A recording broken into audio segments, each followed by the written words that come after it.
Hey guys, thanks for tuning in today. Please like and subscribe down at the bottom if you haven't already done so. I would absolutely love it.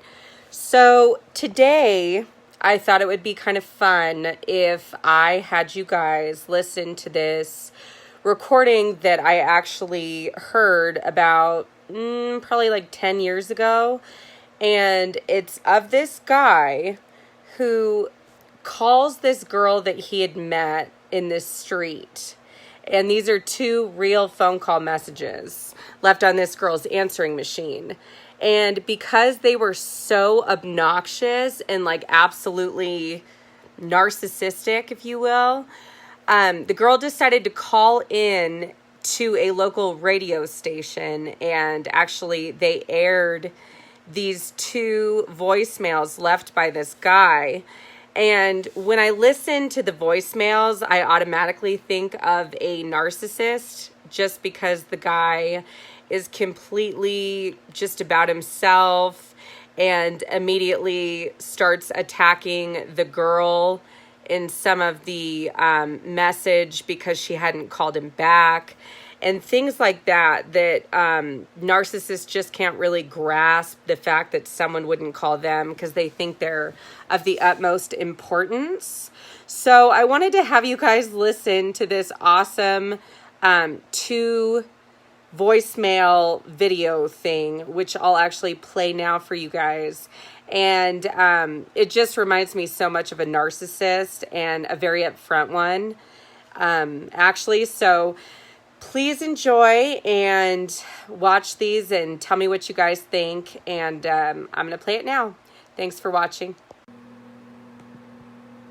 Yeah, hi there, Olga. It's Dimitri. Sorry I had to leave such a rushed message with you when we met the other day. I just want to quickly give you my phone number, and I had to get the heck out of the area.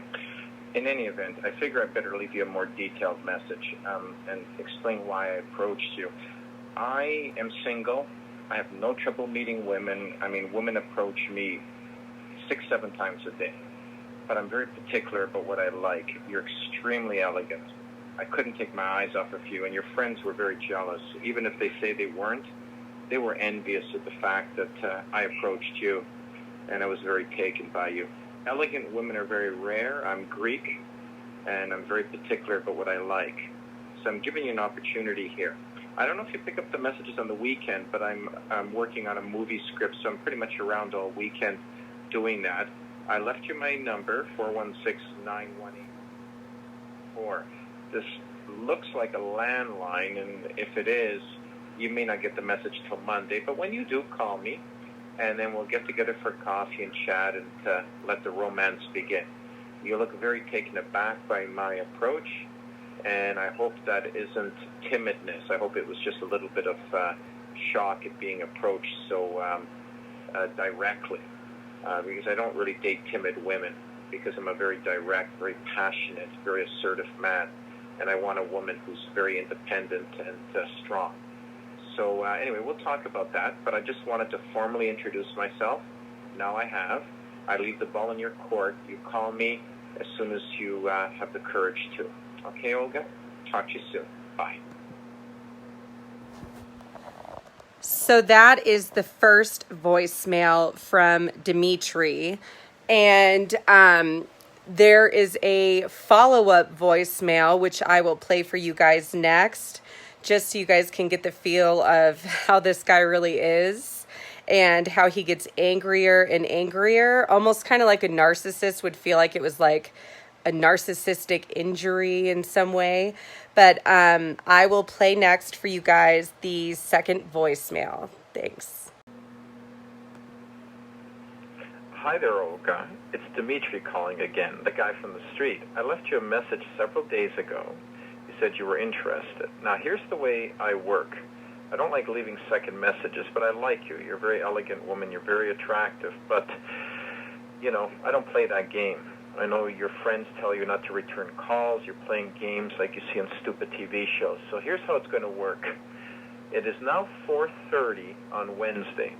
Now, I'll assume that you've already left work, because, you know, some people leave early, and I'll grant you that.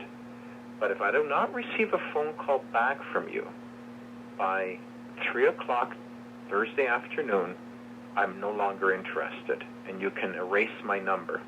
I don't play games like that. I'm completely single. I'm very intelligent. I'm great in bed. I make great money. Believe it or not, I'm a complete catch. I've only been single 4 months. I had a long-distance relationship. Went a year. It's very tough to maintain it like that, and it didn't work out. There's nothing wrong with me. Matter of fact, I'm one of the few men in the city that has nothing wrong with him. So I'm giving you that 3 o'clock deadline. If I don't hear from you, you lose my number. I'm erasing yours right now, so you won't be hearing back from me. So that's it. 3 o'clock tomorrow, or you can just completely forget it. Now, I understand if you've got other issues, like maybe you're not playing games, maybe you've had, maybe you were abused in childhood, maybe your mother has cancer, you're going to chemo, maybe you're just a person who's extremely frightened or has an anxiety disorder, maybe you're on some medication for that. I don't know. There could be another issue that I'm not aware of. But nobody says, call me, hands a person a business card, and then doesn't return calls. It's extremely passive-aggressive. You should actually look that up, passive-aggressive personality disorder. And you let me know if you've got issues, psychological issues, if you're on any sort of medication for anxiety or depression, I'm not interested. Okay? But if you're psychologically normal and you haven't called me because there's been some horrible thing that's happened in your life which prevented you, that's fine. But otherwise, don't call me. Okay? Bye. So I'm wondering how you guys felt about that crazy video, because I actually have a lot of inside jokes with my friends about that particular voicemail, that whole sound thing with both of them, because the guy is so far gone out of this world and so into himself. And most narcissists pretty much, don't really say all that stuff up front. They may joke about it, but they're not joking. But there's a lot of them that don't even say stuff like that, but they still feel like they're superior and better than everybody else. And, they feel those things about themselves. This guy was just more upfront. So I guess you could hand that to him. But I hope you guys enjoyed that sound recording as much as I did, because keep in mind, this was a real voicemail, 2 real voicemails.